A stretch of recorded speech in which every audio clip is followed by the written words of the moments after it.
Hello and welcome back to another episode of Injustice For All MMA.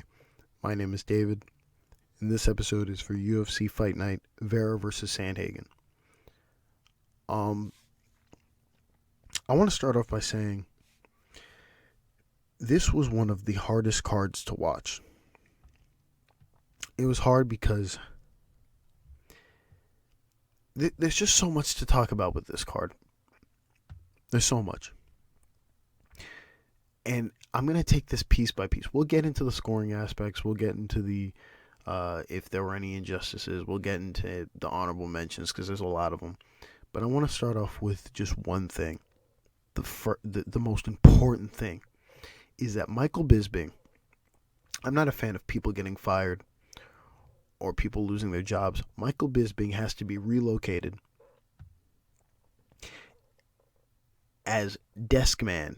He should trade places with Laura Sanko on commentary, with anybody on commentary. He should trade anybody. The word masterclass was used, if I can remember correctly, twice on this card. He put on a masterclass on either being so fucking dumb that he doesn't know what he's looking at. You know, many people have said, he has one eye, so maybe that could contribute to it. I don't think that contributes to it. I think you have to be either so stupid or purposely sinister to be this biased on a card. For commentary, I refrain from saying biased because I don't think those guys are biased. I think for the majority of them, I think they're just kind of talking like loosely. That's what I would use. And with Bisping, I would never use the word bias with Bisping because I don't think that's it. When Bisping would be in commentary, it's almost like he thinks he's, having a good time when that's really not what he should be doing. But in this instance, I already knew before this fight that Bisping is associated with many fighters. If you go back to the London card, the UFC 280, what is it, 287, 286? 286. If you go back to that fight, a lot of UK fighters on that card, and you can just tell by the commentary that Bisping is very biased towards those fighters, just based on the commentary. And then if you go back into the deeper fights, you can tell Bisping just kind of talks really highly of certain fighters, but he's not biased towards them. This was one of the worst instances of bias in the sense that Marlon Chito Vera could not crack the Sandhagen code. And I've talked about this many times because it's almost like I'm watching something and I'll hear something in commentary. I'll hear something in commentary that doesn't align with what my eyes are looking at. It's simple. I'll give you a perfect example. You see a boy, and then someone tells you that's a girl. I don't want to get political. I'm just using an example here. You see a boy, or you see a girl, and then someone goes, "Hey, that's the opposite," and your brain stops for a second, like, no, I'm looking at the right thing. I'm looking at what they taught. I'm looking at the correct thing, and someone's telling you something else. There's many instances on this card where and in the past few cards where Michael Bisping is telling you something, and your brain does a backflip. It does a backflip because you're now trying to search for the information that was being told to you. I'll just give you one nugget, and then we'll talk about this whole card because there's a lot to talk about. Into the 5th round of the main event, Vera versus Sandhagen. And Michael Bisping, a man who should be who should be reassigned to a different location, says throws up the possibility that there's a way you can score the last 2 rounds, 3 and 4, for Vera. It's madness. It's absolute madness. Excuse me, that's even a suggestion. What is he watching? I'll tell you, he's not watching. There's no way he can be watching. In what world is he watching? What is he watching? I'm lost. Throughout this fight card, first of all, he just kept from the prelims to the main event, he just kept talking and talking and talking, just saying the stupidest shit. Earlier in the night, he says, "Shout out to the champ for fighting Pereira again." And I had to pause my screen because I'm watching on ESPN Plus. I had to pause my screen and I'm like, what the fuck did he just say? What? Why is he giving a shout out for a rematch? Shout out for Valentina Shevchenko for rematching Alexa Grasso. Shout out to Amanda Nunes for rematching Juliana Pena. Shout out to Kamaru Usman for rematch. Like, what is he talking about? He's just saying shit for no reason. He's talking for no reason. There's no need to talk. I'm going to say this real quick. I don't even like Paul Felder's commentary. I needed to hear more from Paul Felder. Throughout the night, it's Bisping talking, and then when Felder wants to get in a word, it's Bisping interrupts and then goes, "Oh, sorry about that," and then because Felder's super nice, apparently he's just, "Oh no, it's fine," and then Bisping goes on to waffling on about nothing. But it's not the commentary that pisses me off, because there's a segment of people who like Bisping's commentary. It's not him trying to be funny and making cute jokes that piss me off the most. It pisses me off, but not the most. It's the terrible commentary of something will be happening. Someone's getting outstruck. And then he'll say, "Wow, this fight's closer than it looks." It's like, no, it's not. He's getting outstruck 3-1. He's getting outstruck 2-1. It's not close. It's not close by any standard. Oh, that 3rd round was closer because it's closer because Marlon decided to be more active. Oh, the 4th round is it's closer because Marlon's like a little more active. The 5th round, the fifth round of this round reminds me of the 5th round of Volkanovski versus Ortega, where Volkanovski still outstruck Ortega, but then everyone's like, "Oh, you got to give it. It's Ortega's round." It's like, what the fuck are we watching? What are we talking about? Michael Bisping should be jettisoned into the sun. This was a masterclass on how not to commentate. People blame Rogan for his commentary. No, Rogan's just talking because Rogan's just talking, and whether you like it or not, it's whatever. DC purposely, when he's commentating for his teammate, for people he trains with, he purposely tries to uplift the fighter who is fighting his teammate.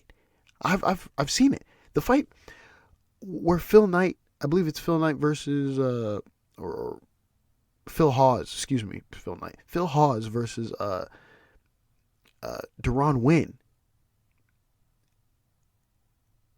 He praises Phil. Now, granted, that might not be the best example, but still, you get my point. This was disgusting. This is so bad. It was so bad. I mean, I talked about it in the last video. This was bad. This is an all-timer in bad. An all-timer. This was so disgusting. It was so bad that it hurt the I even thought of, there was a point in the fight where I thought of muting the fight. I really thought about muting the entire card. I've never heard that before. There are people who listen.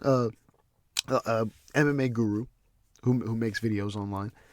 He says he mutes during the thing, and I don't, because I need to hear the sounds of the fight. I can score cards while listening to the commentary. I actually like doing that. But I felt so annoyed that I almost wanted to literally press the mute button. And I was so close. This is an all-timer. This will be up there. First of all, that scorecard, the split decision, I know this has nothing to do with Bisping, but Bisping is now associated with this because he won't shut the fuck up. This is an all-timer with Strickland Hermanson, with Felder RDA. Like, it's one of those. We're now going to associate this fight with a split decision that shouldn't have been a split decision. It's insane. But I want to get into it because there's some nitty gritty stuff with this card. So we're gonna start off with the first one. There are no injustices. I believe no one got robbed. We'll get to a fight where some people think there was a robbery, but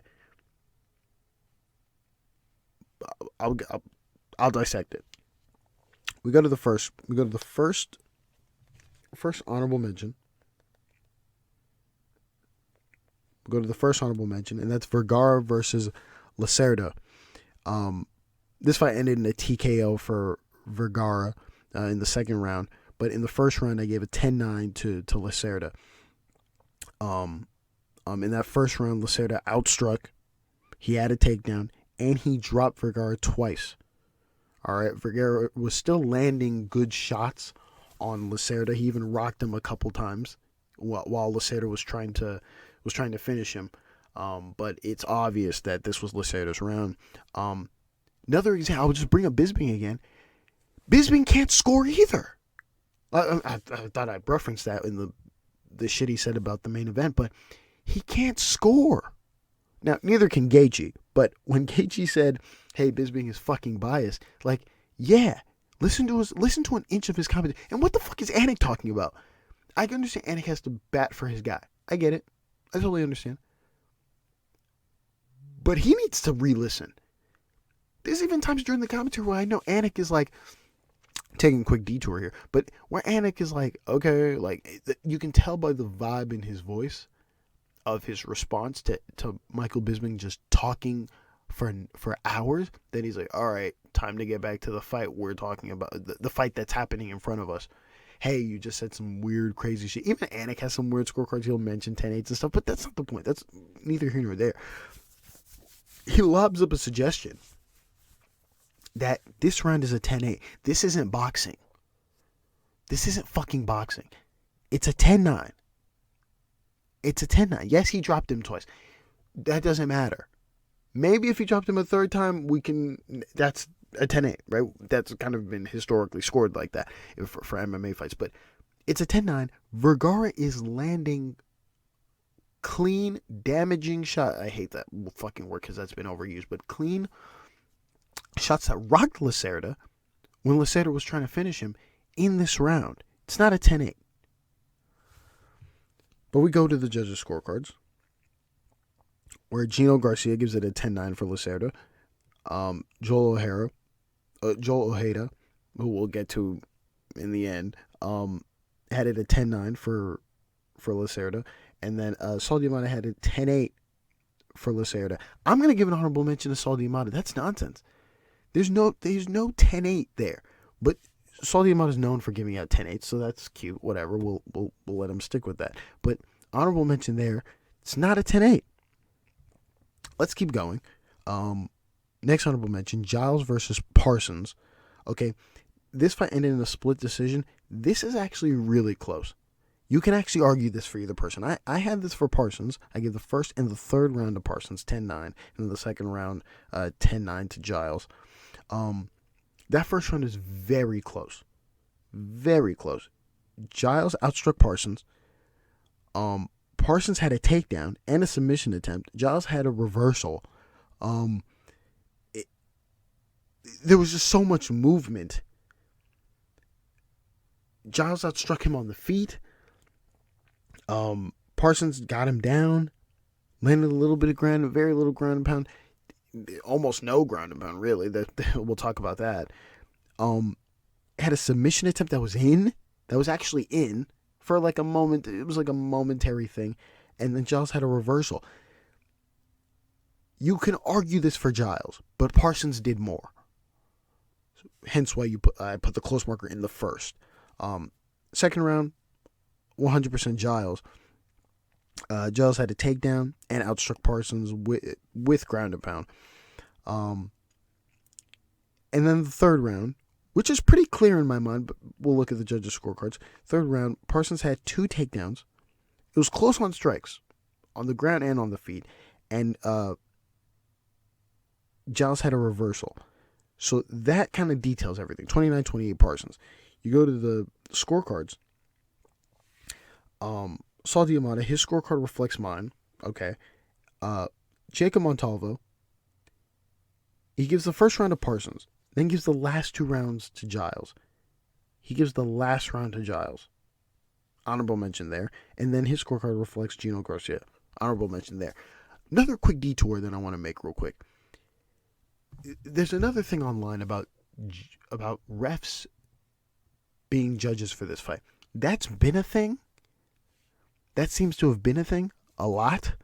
But what makes this even more confusing is that I'm looking at the main event and I see Dan Miragliotta, who we all know is a ref. His first assignment is the main event. He didn't even get a prelim fight. Whatever. I'm lost. Whatever. We go to the next one. Next honorable mention, Pineda versus Lutz. I had this a 10-9 for Pineda.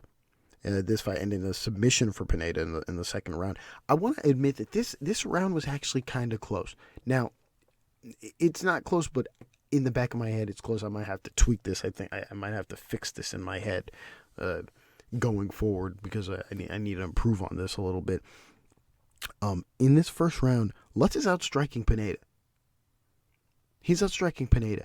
And when he gets dropped, which makes Pineda win this round, when he gets dropped, it's one of those quick flash knockdowns, and then he gets back up and he still continues to outstrike Pineda. You can, in some weird way, you can maybe argue this for Lutz, but the correct scorecard is Pineda versus is Pineda 10-9 on Lutz. You go to the scorecards, and Chris Lee and Frank Collazo, their scorecard reflects mine 10-9, and then Joel Ojeda gives a 10-9 to Lutz. Again, in some weird universe, I can understand his scorecard, but honorable mention there to Joel Ojeda. It makes no sense. Even though I put a close marker on it, so you can kind of argue it. So, honorable mention, no honorable mention. It's a little mixy for me. You go to the next honorable mention. A fight that shouldn't have been a split decision. We keep seeing too many of these. We keep seeing way too many of these. Another split decision that should not have been a split decision. Okay, this is Njokuani versus Duraev. I had this 30-27. This is a clear 30-27 for Duraev. In that first round, Duraev had 2 takedowns with ground and pound. Clear. Second round, Duraev outstruck Njokuani. Clear. Third round, he did the same thing. He outstruck Njokuani as well. And I'm telling you, it's making zero sense. You go to the scorecards, Chris Lee, just a terrible fucking scorecard. Honorable mention to Chris Lee off the bat. He gives the first round to Duraev. He gives the last 2 rounds to Njokuani. No. Saul Diamata, honorable mention there. He gives the first 2 rounds to Duraev. He gives the last round to Njokuani. Disgusting. And then and then Dan Miragliotta has the same exact scorecard. No. I get all three judges gave the last round to Njokuani, but he still got outstruck in that round. It's insane. It's absolutely insane. Yeah, honorable mention all three of them. So next we got the next honorable mention. Okay, this is one of the controversial ones. Okay, even though I disagree entirely with the premise. Lee versus Barber.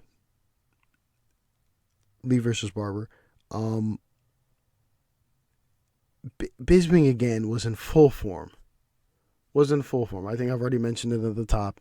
He's basically like, hey, Lee's up 2 rounds. And in my head, I'm like, nah, you know what? I don't think that's necessarily true. And you know what's funny about this is everyone seems to forget how to score every fight night. And I'm not talking about the commentary or the judges in some cases. I'm talking about the fans. A lot of the fans just forget how to score. They forget that on this card,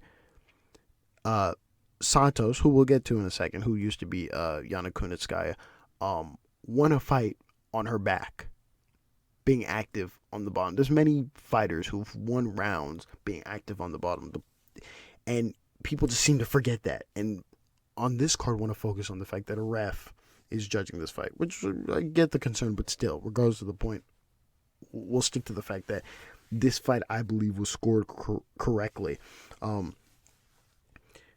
Lee versus Barber. I give the first 2 rounds to Barber, last round to Lee. 29-28 for Barber. You go to the first round. It's close on the feet. Lee gets a takedown.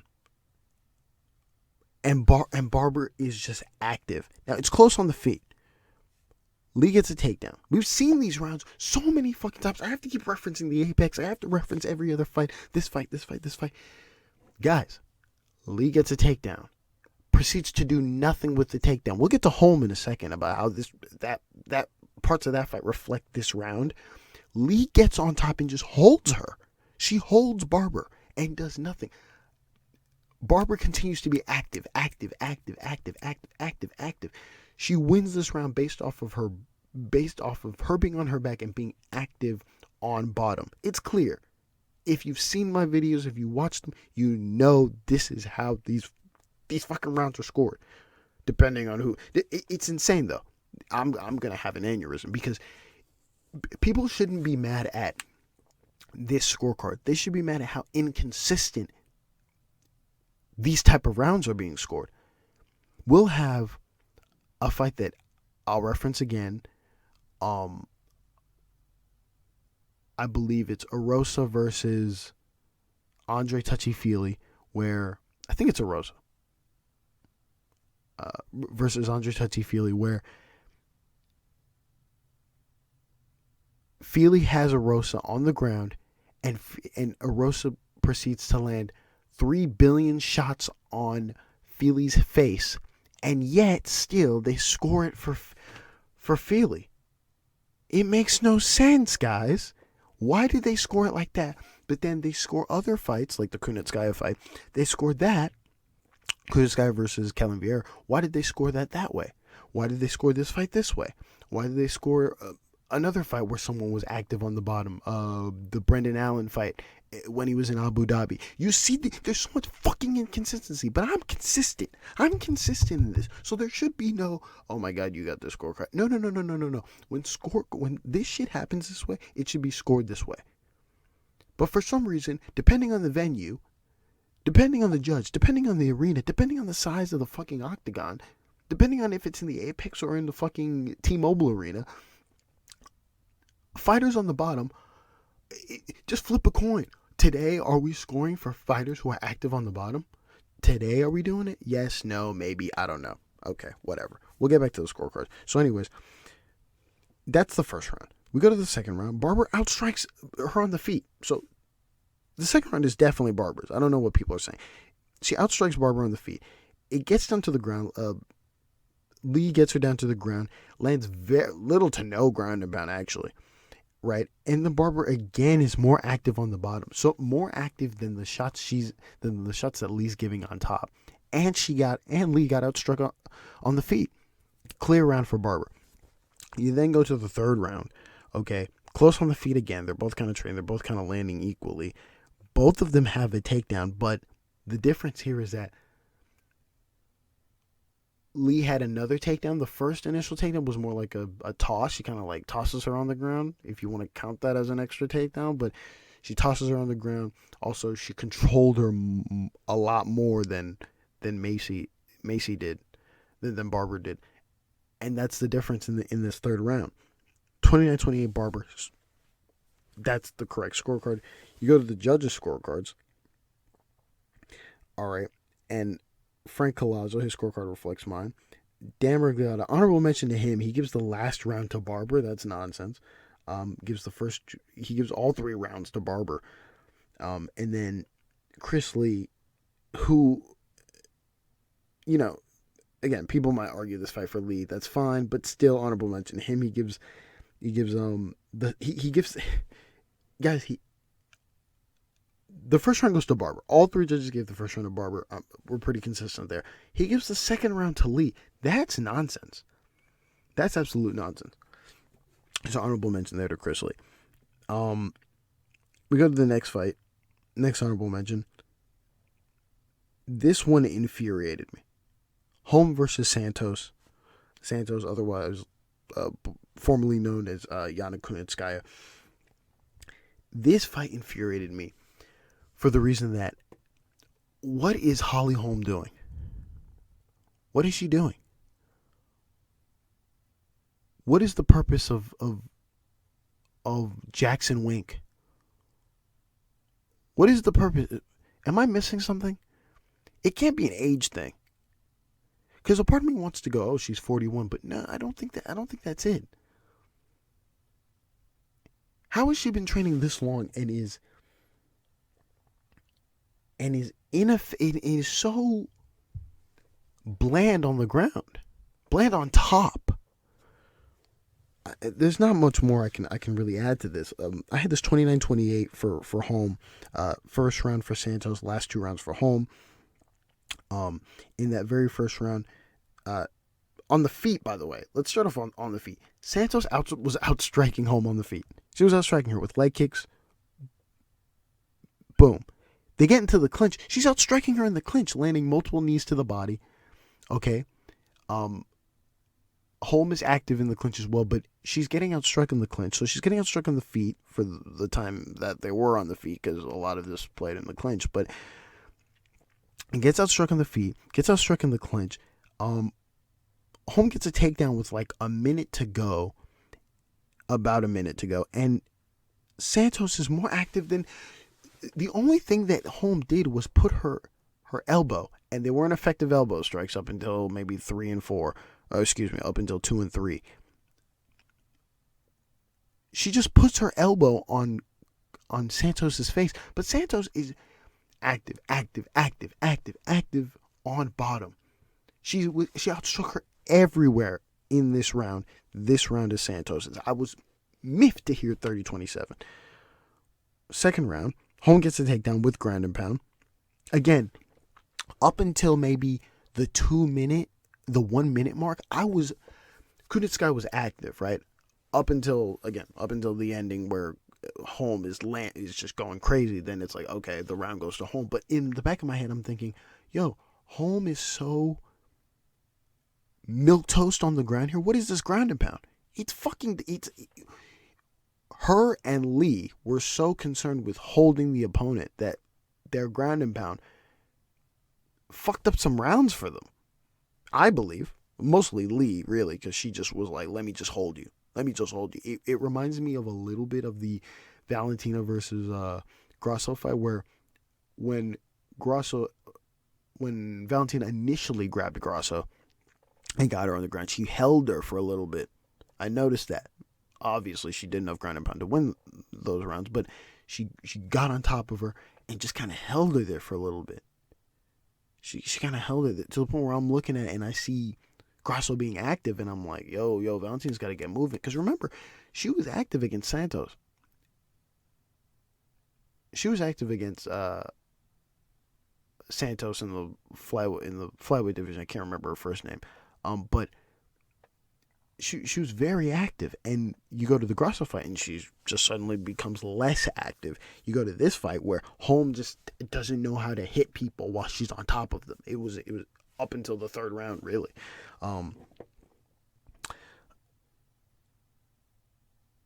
So yeah, that would be the second round, and then in the third round, Holm had 2 takedowns with ground and pound for like 3+ minutes. It was getting close to I don't want to say it was getting close to 10-8, but if she just kept that pace, it would probably be a 10-8. But she didn't. And Kunitskaya was active on bottom. She was so active on bottom, there was no need for a 10-8. I hate this. And it shouldn't have been a 10-8. You go to the judges' scorecards. 30-26. Chrisley had it for Holm. I'm going to give an honorable mention here. The 10-8 isn't even for the third round. He gave a 10-8 for the second round. Honorable mention there. That makes no sense. 30-27 Saul D'Amato and Jason Herzog. Guys, 30-27, both of them. Honorable mention to Saul D'Amato and Jason Herzog. They didn't give the first round. None of the judges gave the first round to Yana Santos. Nonsense. Honorable mention all across the board. This is nonsense. And again, Jason Herzog scoring a card. Judges were just, I guess, scarce this night, and so all the refs had to score. So that's fine. Whatever. You then go to probably the worst scorecard of the night. Vera versus Sandhagen, and in a split decision. Shouldn't have been a split decision. I had this 50-45 for Sandhagen. There are people who are going to argue the 5th round for Vera. You're just trying to be cute. In the first round, Sandhagen outstruck Vera on the feet. He had a takedown, ground and pound. Vera was slightly active. He landed some elbows, but it wasn't enough. It wasn't close to enough. He was outstruck massively in that round. You go to the second round. Again, Sandhagen outstruck Vera. Had a takedown with some more ground and pound for about 2+ minutes. And then in the third round, this one was a little slower, but Sandhagen outstruck Vera. It's insane that a judge, I'll read in a second, scored the third round for Vera. Fourth round, Sandhagen outstruck Vera. Okay. And then you go to the 5th round. It's close on the feet. It's actually close on the feet. Sandhagen gets a takedown with some ground and pound. Vera was active, but that's enough to get him that 5th and final round. You go to the judges' scorecards. Chrisley, honorable mention to Chrisley. He gives all the rounds to Sandhagen except for the third round. Except for the third fucking round. Where he's outstruck pretty well. Sandhagen outstrucks Vera pretty fucking well. Honorable mention to Chrisley. Saul D'Amato has the only correct scorecard. I know people online are going to go crazy. Oh my God, Saul D'Amato. 50-45 is the perfect score. It's the correct scorecard. You can maybe argue 49-46. That's what people are saying. No, 50-45. And you have Joel Ojeda. Worst scorecard. It's gonna go down as one of the worst scorecards in UFC in MMA history. 48-47. He gives the first 2 rounds to Sandhagen. He gives the last 3 rounds to Vera. Never mind. He gives the 3rd and the 4th. Just bad. It's a bad score. Honorable mention all around. It's really bad. And that's the card. And that's what I'm left with. I came into this card thinking, you know what? This is going to be a good card. You know, I made a prediction and I'm like, you know what? Either Vera finds a magic button, which doesn't seem to work too often. There's very few fighters who have like a magic button. But anyways, Vera's either going to find the magic button or Sandhagen's going to outstrike him. And I had that prediction locked in. I was like, yeah, Sandhagen's just going to outstrike him. When was the last time Sandhagen was like hurt? It was like, you know, like done. Even in the Jan fight, Jan had to outstrike him. And in some rounds, he was still outstruck, but he just landed the more heavier punches. Or you'll have to sub Sandhagen. No, that just didn't happen in this fight. I was coming into this card expecting awesomeness. Nate Landwehr, who's everyone's favorite fighter, I was coming in to just enjoy this card, and instead I left with split decisions everywhere. In particular, I know people will disagree with me, but there shouldn't be a split decision for V Barber. There shouldn't be a split decision for Njokuani. And there definitely shouldn't be a split decision for Sandhagen Vera. But split decisions everywhere. Really wonky scorecards. We don't get Manel Kape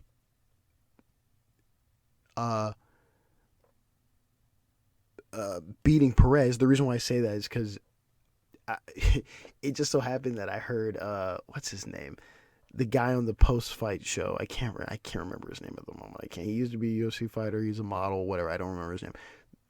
And he says a potential fight of the night. First of all, I'm gonna kill myself. 2 times they said that for fights that make no sense. Perez Kape is potential fight of the night. Kill yourself. Kill yourself if you think that. You're not watching closely. And then someone said, who said it? V Barber's potential fight of the night. Now, in hindsight, good fight, but fight of the night is wild to say that. But this whole card, I came into this card ready to relax and just breathe. No, they lied to me. I left more stressed than I should have been.